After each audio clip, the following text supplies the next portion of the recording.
Hello, hello. Hello, cell phone. Hargopal ji.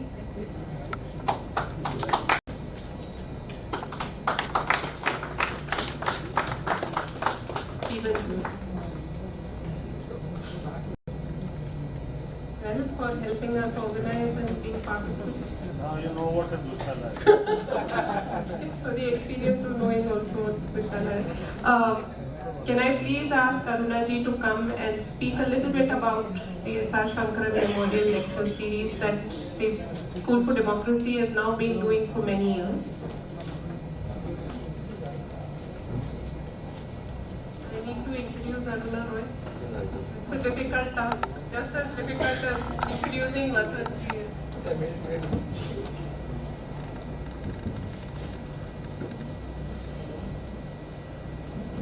Let me begin by thanking Vasant and Professor Hargopal and Jeevan for coming here and for being part of this function. And Harsh, of course, has been with us on all previous occasions, as is Wilson. And Wilson was unwilling to speak, so he opted to put the dushalas around your neck. And Wilson is a difficult customer, so to get him to do anything is difficult, so I want to be particularly thankful to Wilson for having put the dushalas around your neck. Very shy of getting onto the stage and speaking. But that was contradicted by the statement that the School for Democracy decided to have the Sankaran Memorial Lecture before COVID. And at that time, the first lecture in the Habitat Center in Delhi was delivered by no less than Wilson himself. Wilson gave the first memorial lecture, and it was chaired by Justice Muralidhar. And of course, there were so many people in the hall, and he spoke so beautifully without any inhibition and in his very, very peculiar and powerful idiom about what it meant to be associated with Mr. Sankaran. The second Sankaran Memorial Lecture was given by Justice Muralidhar, and unfortunately it was given on the virtually because there were all kinds of problems with the physical meeting, and he gave it virtually. This is the third Sankaran Memorial Lecture which Professor Hargopal is giving, and the School for Democracy hopes that we will pick up as we go on, and this memorial lecture will be an annual event. This time we came to Hyderabad because we felt this is the place where he lived, worked and passed away, and it's been closest to him in his life. Delhi, of course, attracts huge numbers of people to the Sankaran Memorial Lecture, but many of them come because of having heard of him. None of them have had the intimate association with him that many of you have had in this room. So I'm really glad that this third memorial lecture is being held in Hyderabad, which was closest to his living space and his heart. And I'm really glad that Vasant is chairing this and Professor Hargopal is giving the lecture. Both very good friends of Mr. Sankaran. And for Vasant, I emphasize that she was the feminist spirit in a completely male-dominated discussion very often, and held her own very grandly. And she has a terrific sense of humor and a very dry wit, which really put an end to many of these infructuous and often unending discussions that were held that Professor that Jeevan talked about. So I'm really happy that the School for Democracy has come to Hyderabad this time. The School for Democracy is actually located in Rajasthan and in a small village, and from there we talk about public education and education, about constitutional education to people. Many of them have come today. They'll be part of this meeting, and from tomorrow they'll be at the NAPM. So on behalf of all of us who have organized this meeting, I'd like to thank you. The organizers have been the Safai Karamchari Andolan, of which Sankaran was the chair, and Dr. CES and Harsh, with whom we had such intimate association, and the School for Democracy, which is us. Now I hand over to Soumya to introduce these organizations properly and to take the program further. Thank you.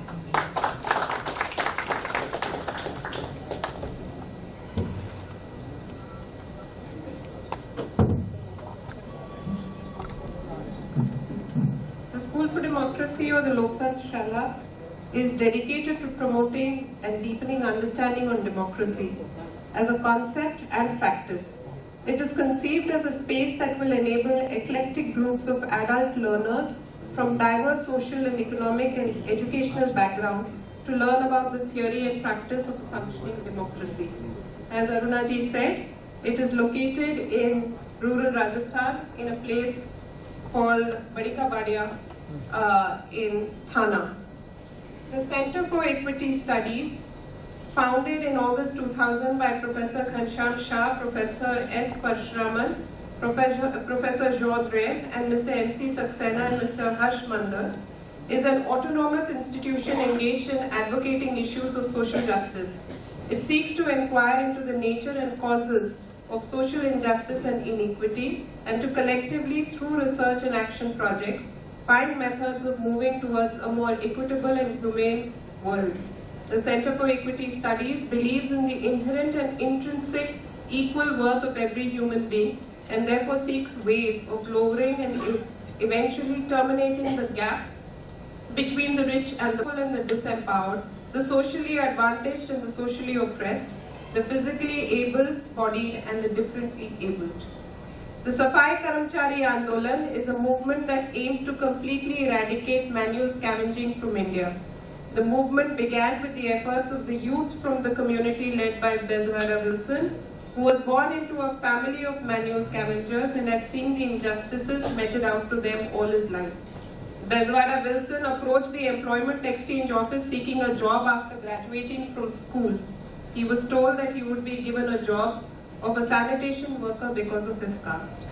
Angered by this, he decided to go to the people in his region, Kolar, and motivate them to revolt against the caste-imposed occupation.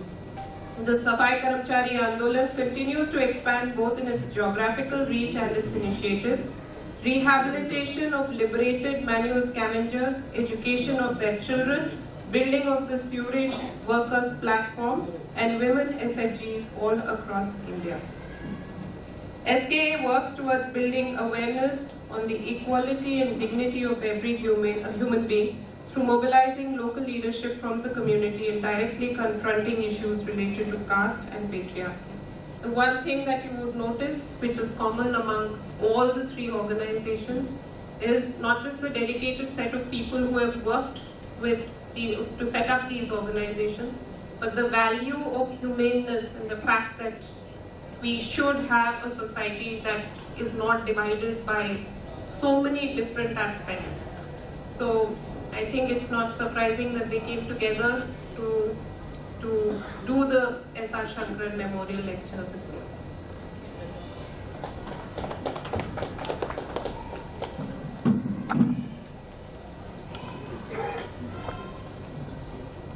Harsh is supposed to introduce. Oh, I thought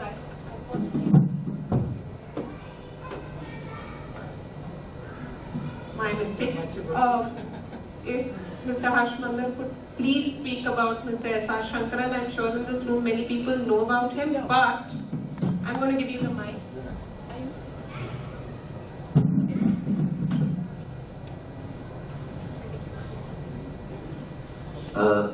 Friends,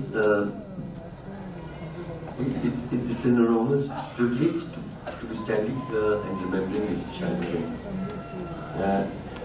Every time I came to Hyderabad during his last decade or more of his life, there was nowhere else I could stay except with Mr. Sankaran. And each time I was inspired. I learned so much about many things, about what the state must do for what is a good society. But I think also leading a morally almost impeccable life, what does it take?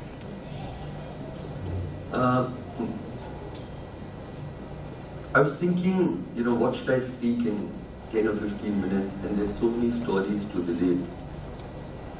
So let me start, and at some point, tell me to stop.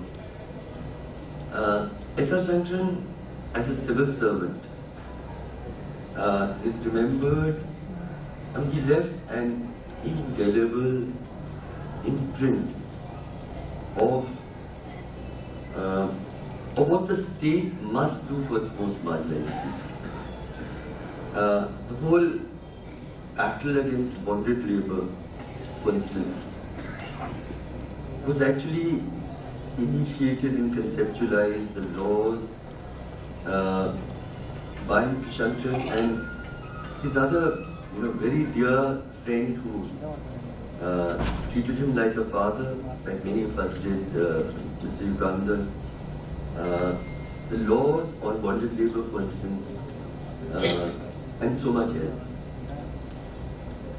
There's a story when I think Chenna Reddy was Chief Minister, and during a cabinet meeting in which the secretaries were sitting, he said, "There's this really troublesome officer who goes from village to village, sits under a tree, gathers people and tells them about their rights and about, bondage and so on and so forth." And he spoke very disparagingly. And Mr. Sankaran was telling me, yes, this is exactly what I do. I go from village to village, I sit under a tree, I gather people, and I speak about their rights. And I encourage them to fight for their rights through the process of organization and the law. That became a point at which he said he got up and went on long leave and said, "I'm not going to be part of this government."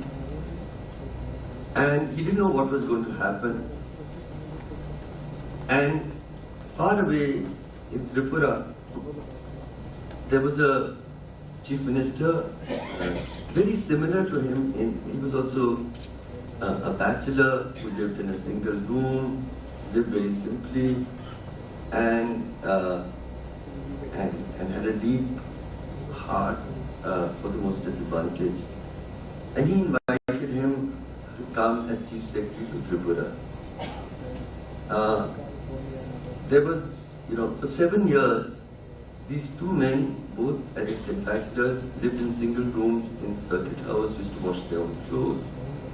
And they demonstrated together what a government which is truly committed to the values of the Constitution can actually accomplish. And there were, his work was legendary in Andhra Pradesh, Telangana, but also in Tripura. It was when he first, I think, leapt into national headlines when the Naxalites kidnapped a set of officers, including Mr.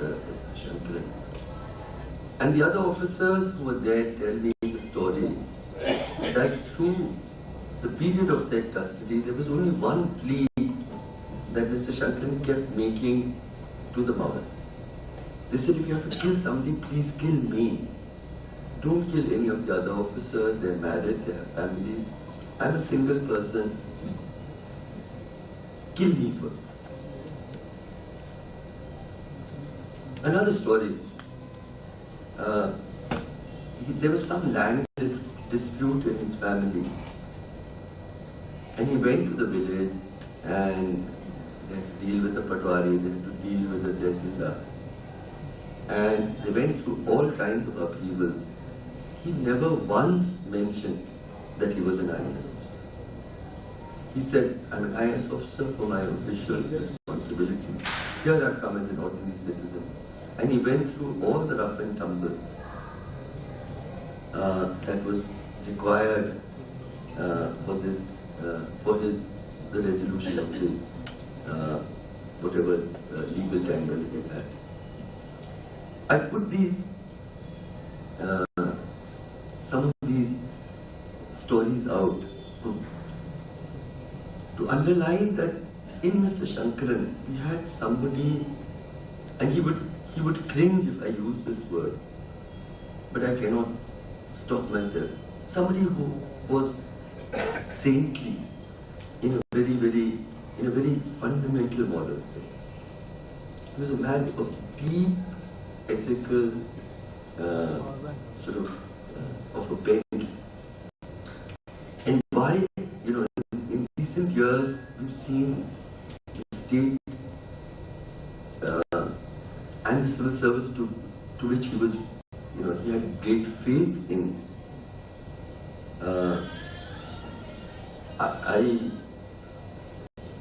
I can talk many things. I was, our batch in the IAS had a reunion in the academy, and the director went on and on about Amrit Kaal, and I'm teaching officers to press a button here and something else will happen here and something else will happen here. And after about 2 hours of it, I just couldn't stop myself. I put my hand up and I said, there are 3 things that I look for in a civil servant. One of them is moral courage. The second is financial integrity. And the third is compassion. Nothing of what you've told me speaks to any of those values, which I think Mr. Sankaran embodied in its finest. I told the collector, I told the director that I've been going around the country, and one of the newest outrages is this business about the bulldozer. That this government decides, and majoritarian groups set off violence. Some violence breaks out, people dance in front of the mosque, etc., through stones. And a day later, the government comes up with a list that we hold these 20 people responsible and we're going to demolish their homes. And then they demolish their homes. Now, it represents to me, there's no law in this country that first says you can demolish the home of somebody who's committed a crime.